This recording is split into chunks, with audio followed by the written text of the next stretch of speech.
My name is Cody Kraus, and I'm a real estate broker owner that's obsessed with everything real estate. Investing, building, selling, developing, farming, you name it. I've been doing this since I was 18 years old, and I've learned a ton through trial and error, and I've met some of the coolest people ever. This is a show where I invite these people on to talk about their experiences and mine, plus everything else real estate. Let's go.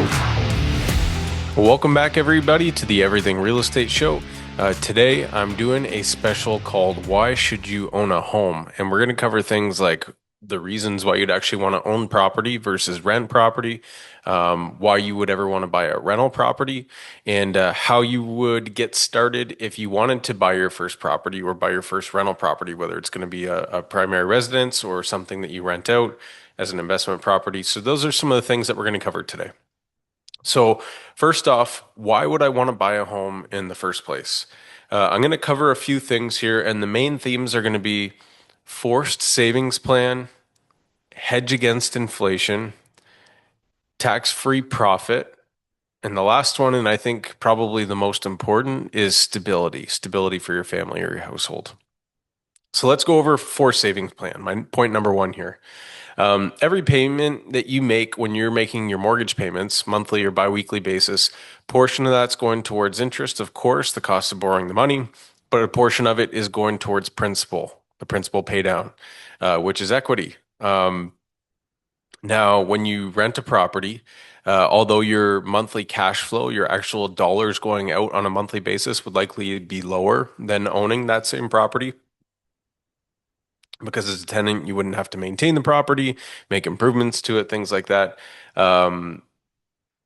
Your cash flow is not going to be as great, but on a biweekly or monthly basis, depending how your mortgage is set up, you're going to have to make those payments, and they are going to directly go into your personal and household equity.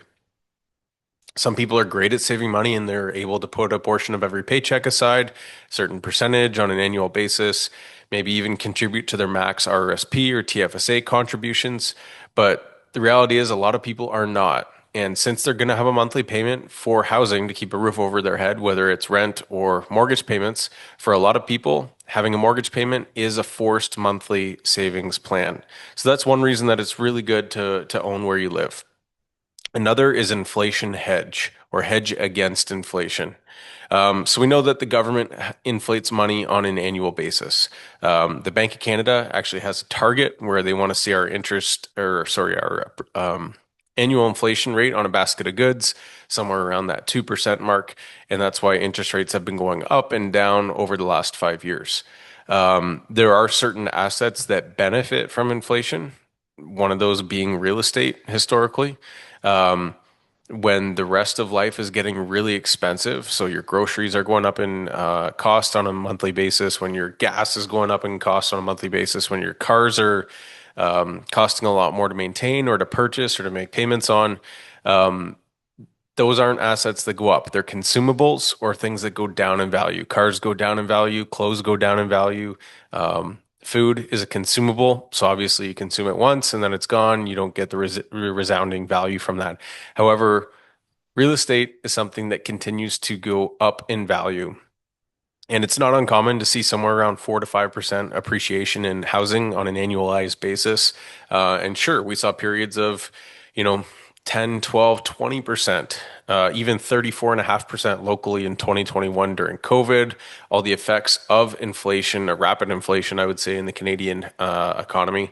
But more realistically, 4 to 5% on an annual basis when you stretch it out over a long period of time. And if inflation's only 2%, but housing is increasing at 4 or 5%, then obviously you can see that housing, real estate is something that benefits from inflation. So if you're renting, the inflated dollars, okay, maybe they're not costing you as much if your rent stays close to the same. In Ontario, we can only raise it 2.5% a year. But unless your income is going up at least the rate of inflation, the actual worth of your dollars, of your equity, of your net worth is going down unless you're hedging that inflation with assets that are going up in value and benefiting from the inflation. So another one is tax-free profit. There's a good chance that you're going to want to improve the place that you live. You might want to put in different flooring. Let's say that you have someone, family member moving in with you and they have a wheelchair, for example. Carpets maybe not going to work the greatest with a wheelchair, so you might put in some vinyl or ceramic flooring or something like that. You might have a baby on the way and you find out that it's a little girl and you want to paint the room pink.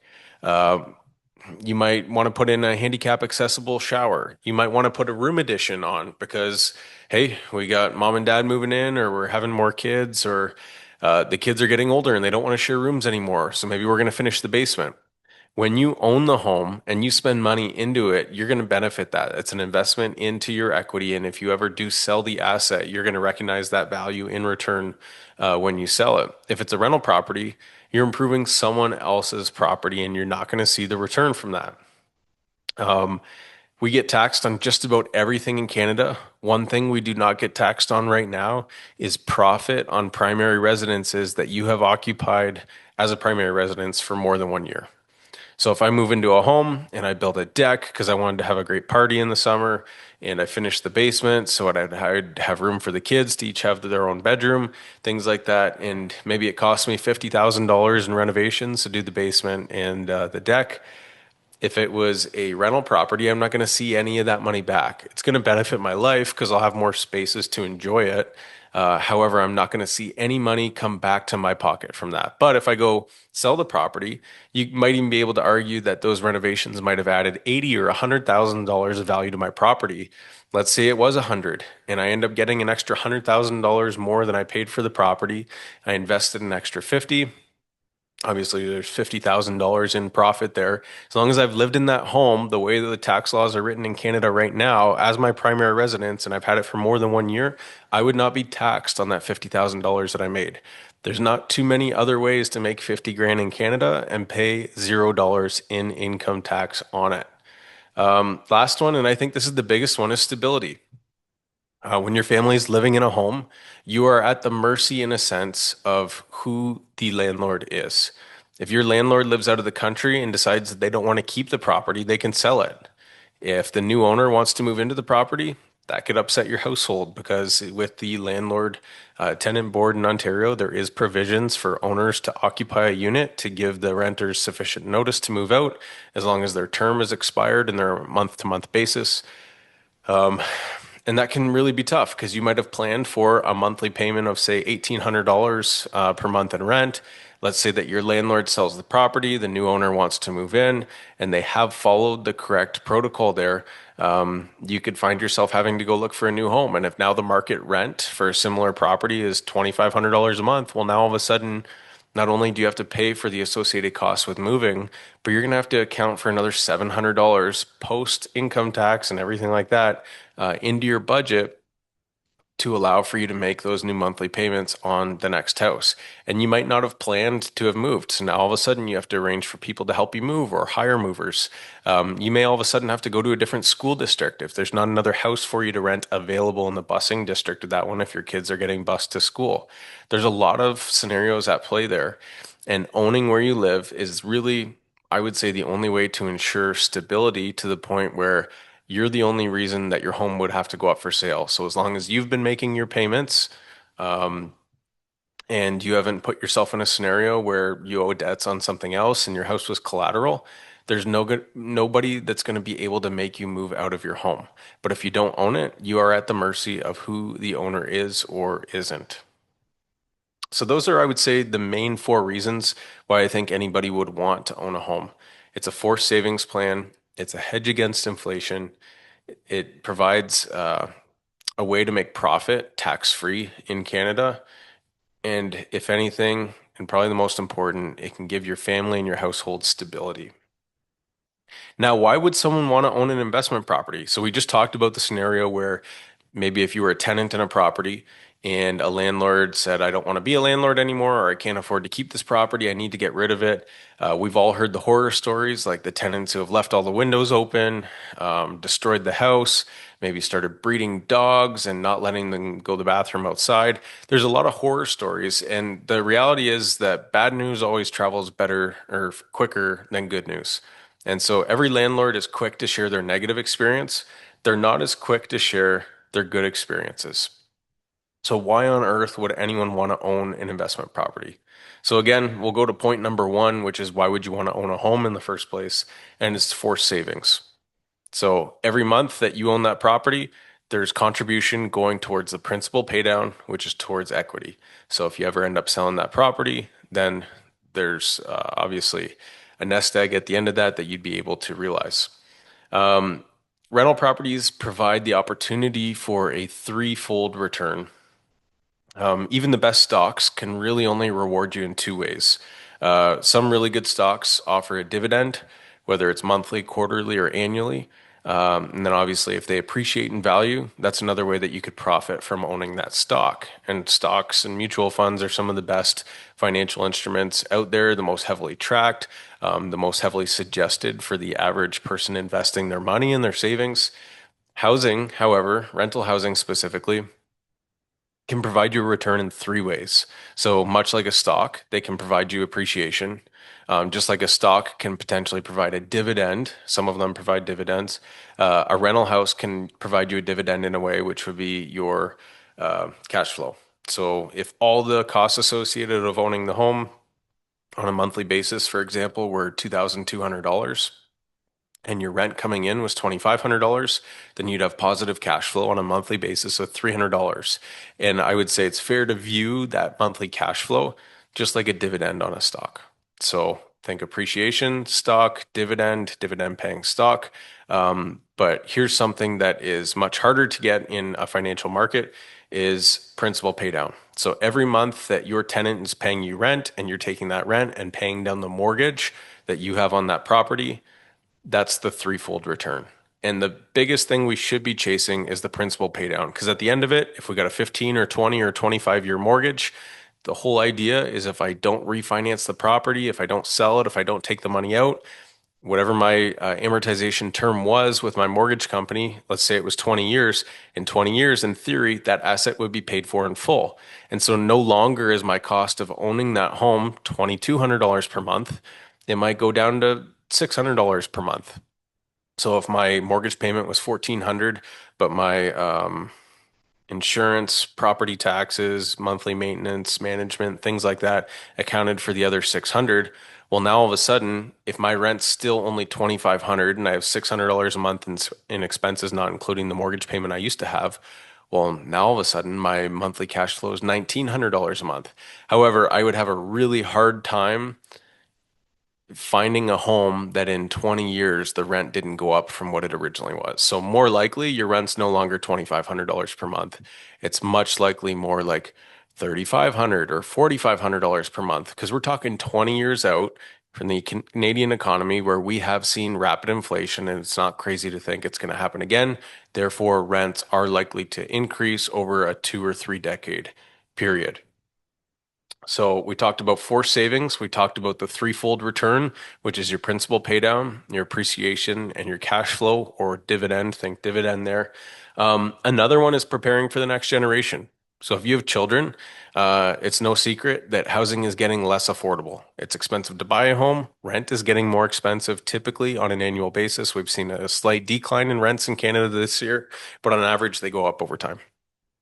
And if you have kids, owning rental property in addition to your primary residence is a great way to ensure that in the future it'll be easier for your children to have somewhere to live of their own.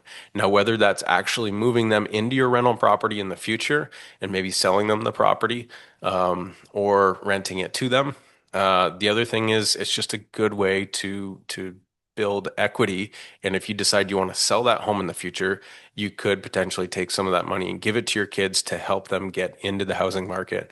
Because we are seeing the bank of mom and dad and the bank of grandma and grandpa being the thing that helps a lot of young families and young couples get into the housing market right now. There are some tax advantages with owning rental real estate. So the CRA really views owning rental properties as running a passive income stream business. So passive income, from the CRA's perspective, is taxed at a higher rate. It's typically around 50% in Canada, where your income tax rate may or may not be that high.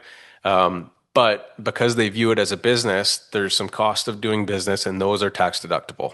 So if you have a car, there's some costs of running your car, which are your insurance, your maintenance, maybe your payment if you have a payment.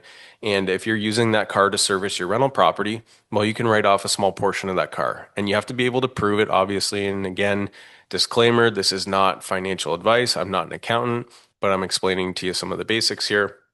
You can now write off a small portion of your vehicle to the expense of running your business. Same with your cell phone. You probably have a cell phone. Well, guess what? If you're managing your own property, your tenant is going to have to call you on your cell phone. Well, now that's a cost of doing business, and you can write off a portion of your cell phone. If you do your own bookkeeping, accounting, tax returns, things like that, and you have a home office, well, again, the CRA is going to allow you to write off a small portion of your home cost, whether that's rent or mortgage payments, or sorry, mortgage interest, not your principal, your interest. You might be able to write off a portion of that against the income that you're now getting from your rental property, because that's a cost of doing business, is having a home office so that I can manage the property, do my taxes, file my returns, all that kind of stuff. So there are some tax advantages that come with owning rental real estate. Also, in Canada, on your primary residence, you cannot write off your interest against your income. However, on your rental properties, you can. So, what some people will do is, as they pay down the loan on their rental property, they may take that, refinance that rental property, and put a bigger principal payment down on their primary residence and keep the bigger loan on their rental property. Therefore, they're able, some would call that the Smith maneuver. There's probably some other names for it too, but they're able to actually write off some interest that might be associated with their primary residence. And a lot of people, when they're buying their first rental property, actually use a line of credit against their primary residence in order to come up with the down payment to buy that property. In that scenario, that portion of interest is typically tax deductible because it's a cost of doing business. Again, the CRA views you having a rental property as running a passive income business, and therefore there are tax advantages that come with it. Okay, so we've established that there's some reasons why you would want to own a home as either a primary residence in Canada, or even buy a rental property in Canada. So how exactly do people go about buying homes in Canada? Our average home in Windsor, Essex County is somewhere around $550,000, $560,000 right now. Let's say an entry level home is $400,000. How exactly does someone go about buying a $400,000 home? Well, there's a few ways. If it's your primary residence, you can get an insured mortgage or a high ratio mortgage. So you can put down as little as 5% as long as you're approved for the loan. And on a $400,000 home, that'd be a $20,000 down payment, assuming the home that you have lined up is able to appraise for at least what you've agreed to pay for it. $20,000 as a first-time home buyer in Ontario. You are able to not pay the land transfer tax up to, I believe it's $3,500. So up to $360,000, you would not have to pay the land transfer tax. So on a $400,000 home, your land transfer tax is very little as a first-time home buyer. And again, we only have to come up with 5% down if we're doing a high ratio mortgage and we're approved for that financing. And then we got to save our legal fees, call it maybe $2,500. So assuming that you have good credit, assuming that you have income and low enough debts in other levels that the bank would approve you within their guidelines. And if you need to talk to a mortgage professional, we can certainly recommend one. Feel free to reach out to us. Assuming that you meet all their criteria and they approve you, in theory, you could buy a $400,000 home if you have as little as about $25,000. And not to say that $25,000 isn't a lot of money. It is a lot of money and it can take you a long time to save up that money. But sometimes that comes as a gift. And in Canada, there's a provision where the bank will recognize a gift from a family member as the source, a credible source of income, or sorry, as down payment. And so the bank does have a form that you can fill out so that you can show them that it was a gift from a family member for the down payment of my first home, and they will accept that. You could go sell some stuff. If you have a boat or a motorcycle sitting in the garage and you can sell a few things, you might be able to scrap together $25,000 or maybe 15, but you had $10,000 saved up in either your RSP or your first time home buyer savings account. Those are both some provisions that, again, the CRA in Canada has allowed for. You can actually withdraw from your RSP to buy your first time home, and there's some repayment methods accordingly. But that's how you would get into a home for as little as 5% down if it's going to be your primary residence. Now, if it wasn't your primary residence, let's say that you're buying your first time rental property. How exactly would you come up with, well, let's use that same $400,000 example. Typically, a bank is going to require somewhere from 20 to 25% down on a rental property. So now it's not $20,000 we got to come up with for a down payment. Now it's more like $100,000 we got to come up with. And chances are, if we're buying a rental property, we probably have already purchased a primary residence before. We now no longer qualify for that first time home buyer land transfer tax savings credit. So, we're going to have to save for land transfer, probably around $100,000 down payment. And our legal fees, not crazy to think we should probably have about $120,000 sitting aside. And that would give us a little bit of extra run room for holding costs. Let's say that we don't have a tenant in the property month one. We're still going to need to pay property taxes, insurance, utilities, maybe even account setups. If it's a condo fees, insurance, all that kind of stuff. So we're going to probably want to set aside $125,000. But where on earth do you come up with $125,000? The most common way that we see it, well, I would say probably two most common ways we see it is one is partnership, partner with somebody else. So if we're doing a 50-50 partnership, we don't necessarily have to come up with 120. We might each have to come up with $60,000. The other one, probably the most common that we see, is if we have a primary residence and there's good equity in that primary residence, a lot of people will take out a HELOC or a home equity line of credit against the equity that they have in their primary residence and use that for the down payment. And kind of like we talked about that Smith maneuver there, that interest on that portion would technically be tax deductible as long as you're keeping track of all these things and you're able to prove it if you ever were to get audited, but it's a cost of doing business. So technically, the interest associated with that HELOC, if it's all going to your rental property purchase, would be tax deductible. And that doesn't mean that all of a sudden we're going to start making tons of money and getting huge refunds or anything like that. But at least it gives us a little bit of a help in writing off some of the expenses there. So that's how you would go about buying your first home or maybe buying your first rental property. As far as putting yourself in the financial position to do that, it's budgeting 101. Give a listen through Dave Ramsey's books, that kind of stuff. I would recommend before you actually take the plunge into buying a rental property that you read up on some books. Rich Dad Poor Dad seems to be the book that almost every real estate investor gets their initial start with. And even if you're just looking at buying your first home, I'd highly recommend listening to it too. One thing that it does very well in that book is challenge the common belief that your primary residence is an asset and challenges you to see it as a liability because it doesn't necessarily provide monthly cash flow unless you're getting income from it somehow from having a suite inside of it, or maybe you bought a duplex as your first property, something like that. So I'd recommend reading some books. I'd recommend listening to some podcasts that talk about that. Most importantly, I'd recommend getting a realtor, sitting down with them, have them talk you through the home buying process, and get connected with either a mortgage broker or a mortgage specialist at a financial institution, and they'll talk you through that whole thing too to help you, I guess, get your finances in order and help you set up the right path in your head.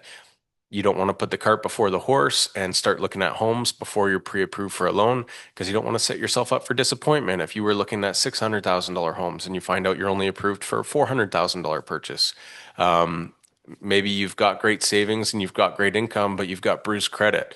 They want to make sure they can have all those chats with you first to put you in a position where you're going to win.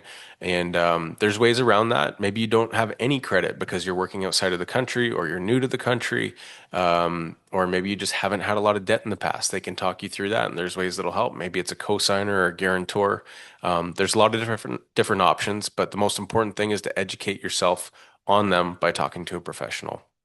Once you talk with your real estate professional and your mortgage specialist or broker, they'll kind of talk you through the whole process, the selecting a home to look at, setting up your search portal, what happens on offer day when it's actually time to submit an offer on the property, home inspections, insurance, closing date, transfer utilities. How does all that kind of stuff work?